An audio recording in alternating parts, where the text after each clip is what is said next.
अस्सलाम वालेकुम। कैसे हैं आप? सब ठीक ठाक? उम्मीद है आप खैरियत से होंगे। आज हम बना रहे हैं भिंडी फ्राई। ये सिर्फ मसाले में बनती है और किसी में भी नहीं बनती। इसमें प्याज टमाटर कुछ भी नहीं डलना। हाफ प्याली से भी कम ऑयल लिया है। अब हम इसमें भिंडी फ्राई करेंगे। इसमें ये 5 हरी मिर्चें भी डाल देंगे, ये भी फ्राई होना शुरू हो जाएगा।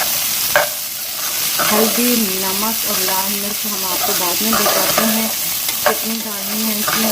अभी हम फ्राई करेंगे। अब हम इसमें हाफ टी स्पून हल्दी का डालेंगे।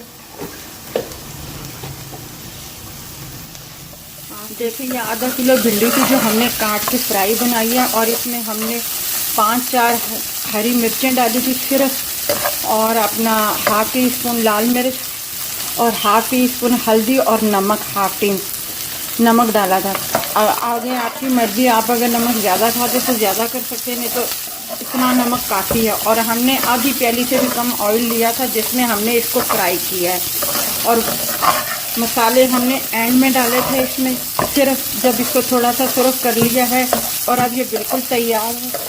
अब ये दोपहर के टाइम पे भी आप खा सकते हैं, हल्के बग़ैर प्याज बग़ैर टमाटर के। ये फ्राई भिंडी है और मेरे घर में तो रोज़ाना ये बनती है भिंडी। आप भी इसे ज़रूर ट्राई कीजिएगा, बहुत अच्छी और मज़ेदार है, लाइट सी है बिल्कुल। और अपना ख्याल कीजिएगा और हमारे चैनल को सब्सक्राइब कीजिएगा और शेयर कीजिएगा, लाइक कीजिएगा अपने